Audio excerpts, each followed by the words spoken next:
شعبان کا چاند دیکھ کر یہ وظیفہ لازمی کر لو، کیونکہ حضرت علی کا بتایا ہوا یہ خاص وظیفہ ہے۔ آپ کو ہم حضرت علی رضی اللہ تعالی عنہ کی وہ حقائق بتاتے ہیں جس میں آپ رضی اللہ تعالی عنہ نے شعبان کے چاند کا خاص عمل بتلایا ہے۔ کہتے ہیں کہ ایک شخص حضرت علی رضی اللہ تعالی عنہ کی خدمت میں حاضر ہوا اور کہنے لگا، میں تھوڑے وقت میں زیادہ دولت مند ہونا چاہتا ہوں، زیادہ امیر ہونا چاہتا ہوں، کیا کوئی ایسا عمل ہے، ایسی دعا یا ایسا رستہ ہے جس سے میں کم زحمت میں اور کم وقت میں زیادہ دولت کما لوں اور میری تمام پریشانیاں ختم ہو جائیں؟ تو حضرت علی رضی اللہ تعالی عنہ نے فرمایا، اے شخص، آسمان کو دیکھ۔ اس نے جیسے ہی آسمان کو دیکھا تو آپ رضی اللہ تعالی عنہ نے فرمایا، تمہیں کیا نظر آ رہا ہے؟ اس نے کہا، اے امیر المومنین، کچھ ستارے ہیں اور یہ چاند چمک رہا ہے۔ تو آپ رضی اللہ تعالی عنہ نے فرمایا، یاد رکھو،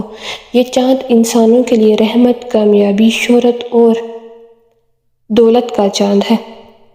یاد رہے کہ جب رجب کا چاند آسمان پر نمودار ہوتا ہے تو میکائیل علیہ السلام بھی اس کے ساتھ نمودار ہوتے ہیں اور کہتے ہیں کہ اے چاند، انسانوں کے لیے خوشخبری ہے، اور یاد رہے کہ اللہ نے کچھ مہینے ایسے رکھے ہیں جو کہ اللہ کی طرف سے انسانوں کے لیے برکت اور سکون لے کر آتے ہیں۔ انسانوں کی پریشانیوں کو دور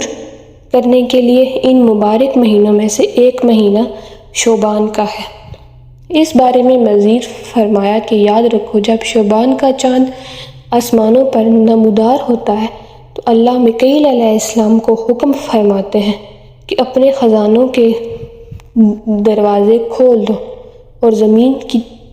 طرف دیکھو، اس لمحے میں جو کوئی مانگے اسے عطا کرنا۔ اے شخص، اگر تم بھی چاہتے ہو کہ کم زحمت میں تم دولت مند ہو جاؤ تو تم بھی شعبان کا چاند دیکھ کر 3 مرتبہ سورۃ فاتحہ پڑھ لینا اور اللہ سے دعا کرنا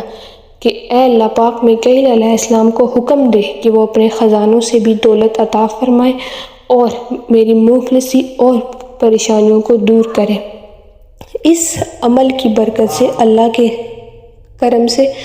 تمہارے لیے آسمانوں سے رحمت اور برکت نازل ہوگی اور تمہاری تمام پریشانیاں ختم ہو جائیں گی۔ یاد رہے کہ بعض اوقات اللہ کے ہاں خاص قبولیت کے ہوتے ہیں جن میں سے اللہ نے اپنے بندوں کی دعاؤں کو قبول فرماتا ہے اور بندے پر ایسی رحمت کی نگاہ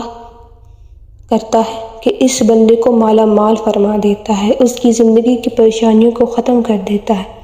اس لیے چاہیے کہ بندہ اللہ سے ہر وقت دعا مانگتا رہے اور اللہ کی رحمت سے کبھی بھی مایوس نہ ہو۔